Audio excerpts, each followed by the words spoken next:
नमस्कार दोस्तों, मैं अतुल गंगवार। बिहार अपडेट और बोल बिंदास की खास पेशकश भाग्य रेखा में आपका स्वागत, अभिनंदन करता हूँ। कहते हैं मनुष्य का जो भाग्य है वो उसके हाथ में होता है, उसके हाथ की रेखाओं में होता है, उसके कर्मों में होता है।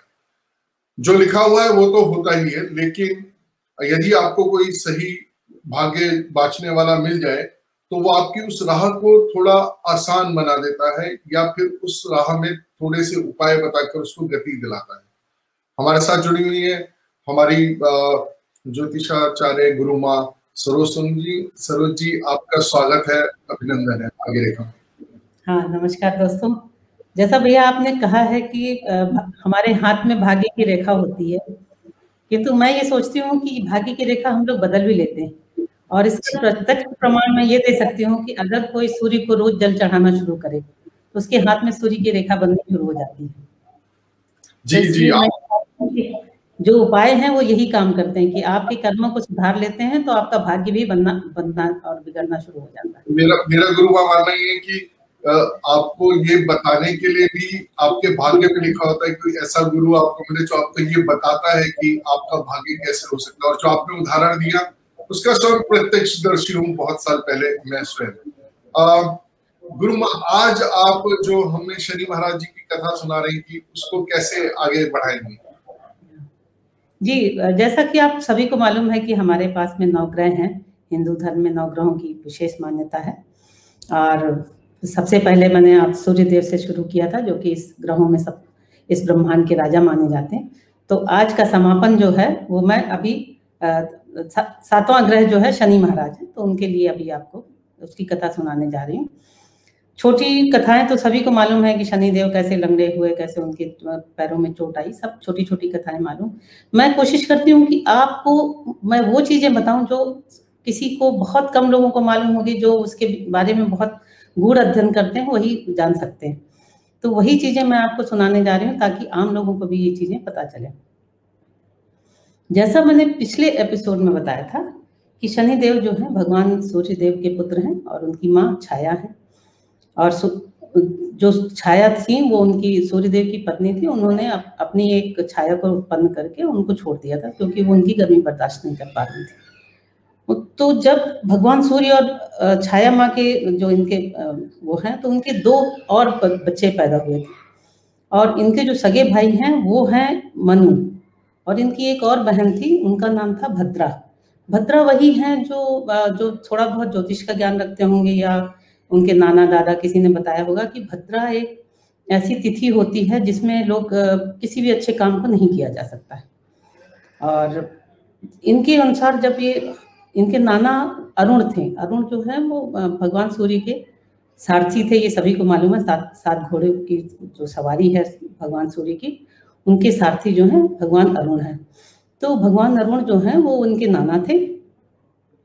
और ब्रह्म पुराण में लिखा हुआ है कि इनकी पत्नी जब पुत्र प्राप्ति की इच्छा से इनके पास में गई, तो ये चूंकि भगवान श्री कृष्ण के बहुत बड़े भक्त थे, तो ये अपनी साधना में लीन थे। तो जब इन्होंने अपनी साधना में जब लीन थे तो उनके ऊपर ध्यान नहीं दिया। जब वो साज श्रृंगार करके गई तो उनके ऊपर जब ध्यान नहीं दिया तो जो उनकी पत्नी को बहुत ज़्यादा गुस्सा आया। और ये बट नेचुरल, आप लोगों सभी लोगों को मालूम है कि अगर पत्नी के ऊपर ध्यान नहीं दो तो गुस्सा तो आना स्वाभाविक है।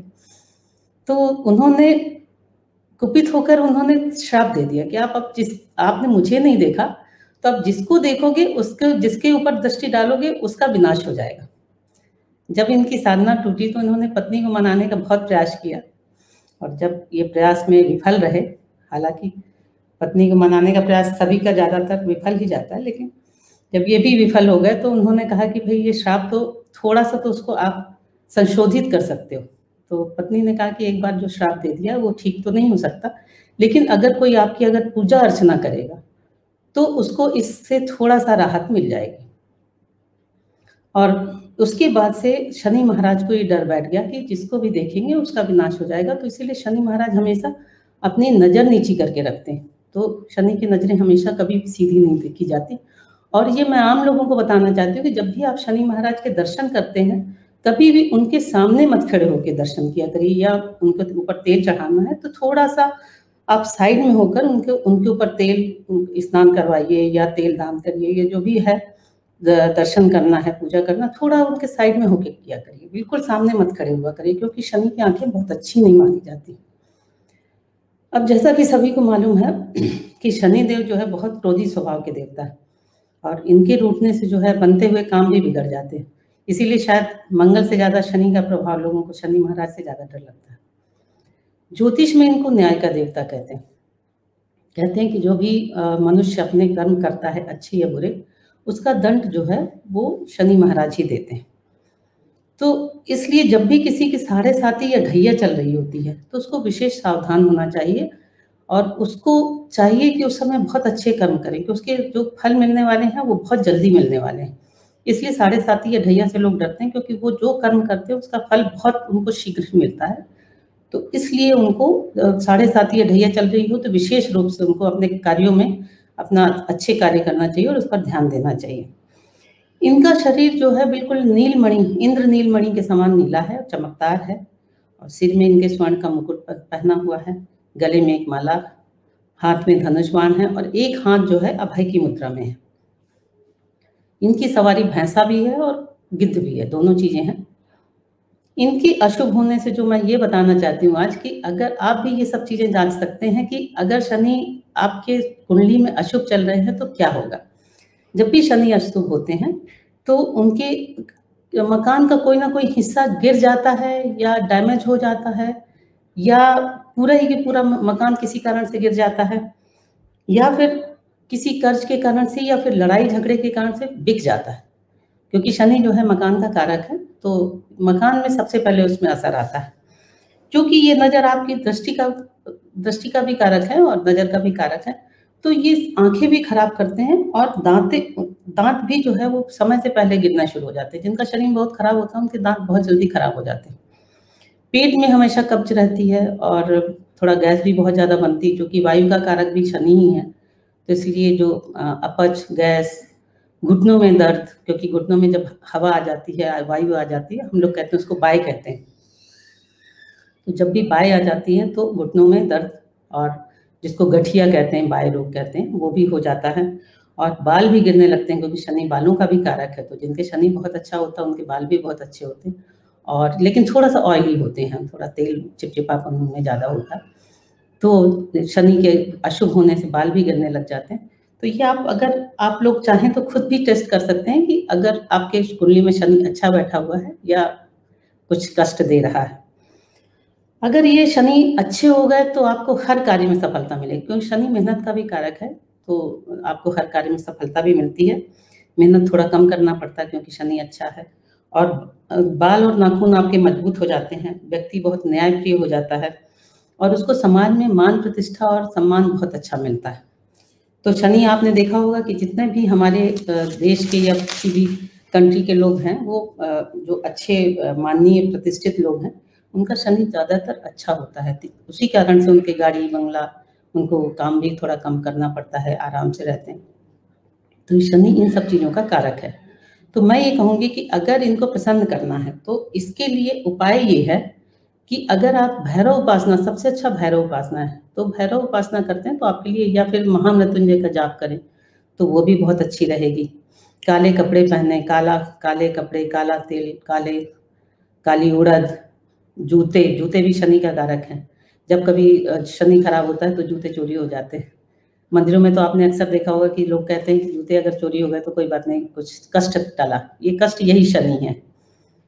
तो काला तवा, काला चिमटा, काला कोयला, लोहा, काली गाय, सरसों का तेल, ये सब, सरसों के तेल का लोग छाया दान करते हैं। तो ये सब चीज़ें दान करने से ना आपको शनि जो है, शनि देव जो है प्रसन्न हो जाते हैं।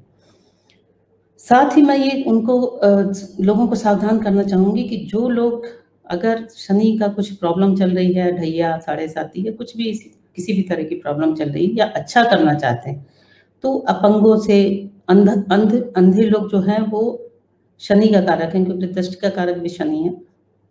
अंधों से, सेवकों से, अपने नौकरों से वो बहुत अच्छा बर्ताव करें, क्योंकि अगर आप उन लोगों से बुरा बर्ताव करते हैं तो आपका शनि धीरे धीरे खराब होने लगता है, और ये आपको दूसरी प्रॉब्लम भी शुरू कर देता है। सफाई कर्मचारी भी शनि का कारक है, तो उनसे भी बहुत अच्छा बर्ताव करें, साथ में अगर हो सके तो उनकी यथासंभव सहायता भी करें। दूसरा महा उपाय ये है जो अग्नि पुराण में लिखा हुआ है कि जिस दिन शनिवार हो और साथ में मूल नक्षत्र भी हो, उस दिन से आप व्रत शुरू करिए शनिवार का, और व्रत शुरू करके 7 शनिवार व्रत करिए और उस शनिदेव की प्रॉपर ढंग से पूजा करिए, तो शनि महाराज काफ़ी दोषों को आप हर लेते हैं। इनका मंत्र है ओम नीलांजन समाभासम द्रविपुत्रम यमाग्रजम छाया मार्तंडम संभूतम तम नमामि शनिश्चरम। एक तो ये इनका मंत्र है। अगर आप इतना लंबा मंत्र नहीं पढ़ना चाहते तो एक तांत्रिक मंत्र है ओम प्राम प्रीम प्रम सह शने नमः। अगर वो भी नहीं पढ़ना चाहते हैं तो गायत्री, जो लोग गायत्री मंत्र का ज़्यादा जाप करते हैं तो इसको गायत्री शनि मंत्र कहते हैं।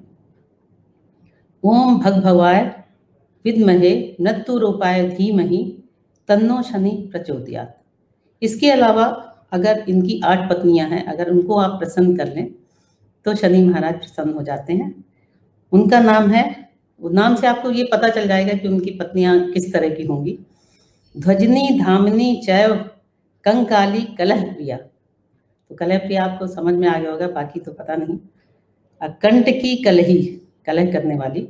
चाथ तुरंगी महिषी अजा, अज बकरे को भी कहते हैं और जो कभी उत्पन्न नहीं हो सकता वो भी उसको भी कहते हैं। अजा यानी कि जो प्रकृति या शक्ति को कहते हैं। अज माने बकरा मत समझ लीजिएगा कि अजा मतलब बकरा बकरी हो गई। ये प्रकृति को भी कहते हैं और शक्ति को भी अजा कहते हैं।